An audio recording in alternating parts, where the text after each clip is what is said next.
avez 7 minutes pour pitcher. Merci Amandine. Alors tout d'abord, ça me fait bizarre d'être devant vous ce soir, parce que d'habitude, je suis à votre place. Je suis investisseur pour un fonds, je suis associé d'un fonds d'investissement régional, et donc ça fait tout bizarre d'être ici, mais j'ai aussi une casquette d'entrepreneur, donc je vais essayer de prendre autant de plaisir que lorsque je suis à votre place à vous parler de Virtisense. Alors, au même titre que vous, ici présent dans la salle, vous devez voir la pause estivale avec beaucoup d'envie parce que vous avez besoin de vous ressourcer, de vous aérer l'esprit. Beaucoup de personnes en situation de fragilité, qu'elles soient dans un établissement médico-social ou qu'elles soient à domicile, ces personnes, elles ont aussi besoin de s'évader, de sortir de leur quotidien. Et donc, en tant que cofondateur de Virtisense, je suis fier de vous présenter la téléportation immersive qui apporte du bien-être et de la relaxation à des personnes fragilisées et à leurs aidants. Alors, comme beaucoup d'histoires entrepreneuriales, l'histoire de Virtisense, c'est une histoire avant tout humaine, celle de Xavier, papa de Lilou, qui a voulu, pour sa fille autiste sévère, lui offrir une solution pour la soulager. Parce que Lilou, lorsqu'elle est en crise, ça peut arriver le jour, ça peut arriver la nuit, ça dure des heures, elle crie, elle souffre. Et donc, Xavier, il s'est dit, je ne peux pas la laisser comme ça. Et donc, il y a 10 ans, il s'est lancé dans l'aventure Virtisense. Et je vais vous dire où on en est aujourd'hui en illustrant avec l'exemple de Kevin. Kevin, qui est une personne en situation de handicap mental dans un établissement du Pas-de-Calais. Et Kevin a la chance que son établissement dispose d'une capsule Virtisense. Et donc, du coup, dans son parcours de soins, on va installer Kevin dans la capsule, on va lui mettre un casque de réalité virtuelle sur la tête, et puis on va lui diffuser des odeurs, du vent chaud, du vent froid.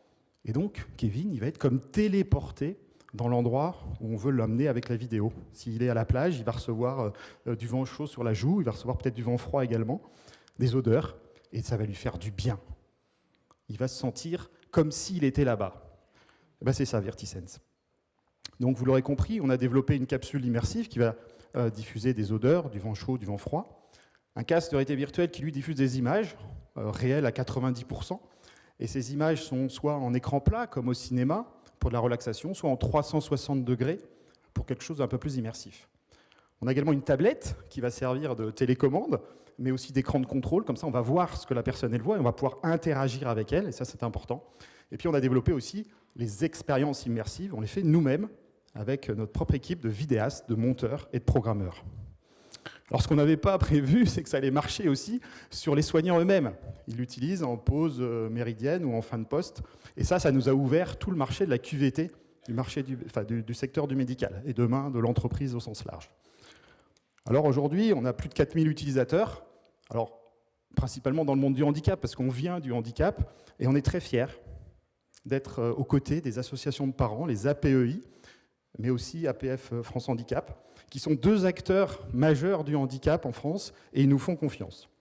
On est présent également dans les hôpitaux, à la fois pour les patients, en psychiatrie, en gérontologie, en soins palliatifs, mais aussi pour les soignants, puisque, par exemple, à Henri Mondor, à Paris, on est déjà présent sur un projet de QVT pour les soignants.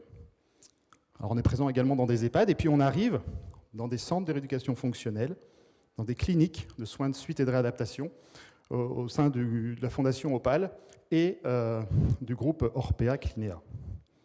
Alors la suite, on est en train de l'écrire et elle est au domicile parce qu'on a beaucoup de particuliers fragilisés à domicile, plus de 6 millions en France.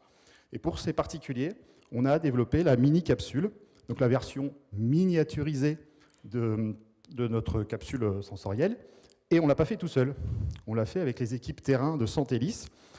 Et du coup, je pense qu'on a bien travaillé puisqu'on a déjà reçu un prix pour cette mini-capsule en mars dernier. Alors, on a dans notre business model deux types d'offres. Soit la location, à partir de 700 € par mois, soit la vente pour 25 à 30 000 € le dispositif. Et ce qui est intéressant, c'est qu'on arrive, même lorsqu'on vend le dispositif, à faire 30% de chiffre d'affaires récurrent grâce aux mises à jour des contenus, parce que nos clients, ce qu'ils veulent, c'est de nouveaux contenus très régulièrement, et ça tombe bien, c'est nous qui faisons les contenus. Et puis, autre information intéressante, c'est que dans plus de 3/4 des cas, lorsqu'on a déjà loué plus d'1 an un dispositif à un établissement, eh bien, il continue à louer ou il achète. Et ça, c'est aussi très positif, très encourageant.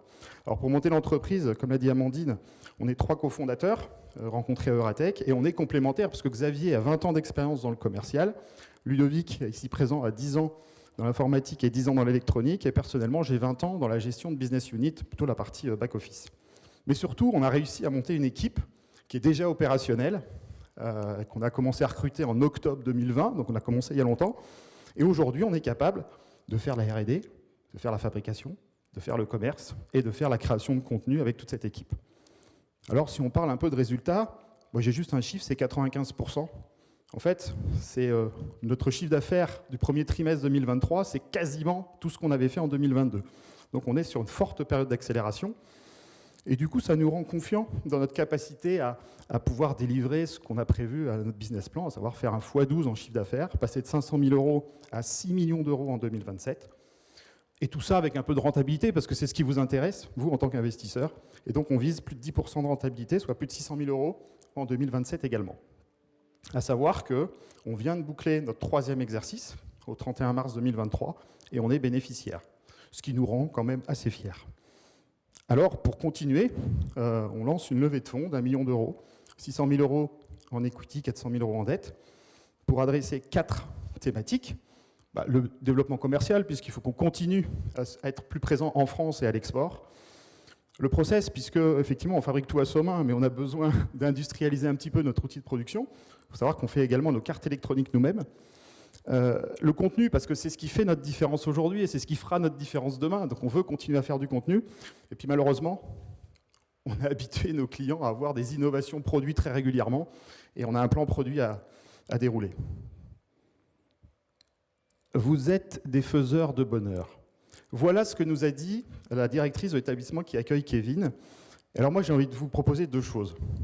D'abord, pour vous qui êtes présents ce soir dans la salle, c'est de venir essayer le dispositif. Comme ça, vous vous rendrez compte par vous-même de ce que ça peut apporter. Et vous verrez toutes les perspectives de déploiement qu'il y a derrière.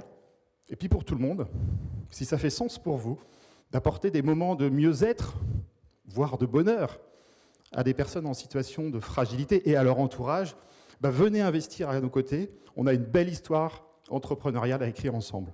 Merci.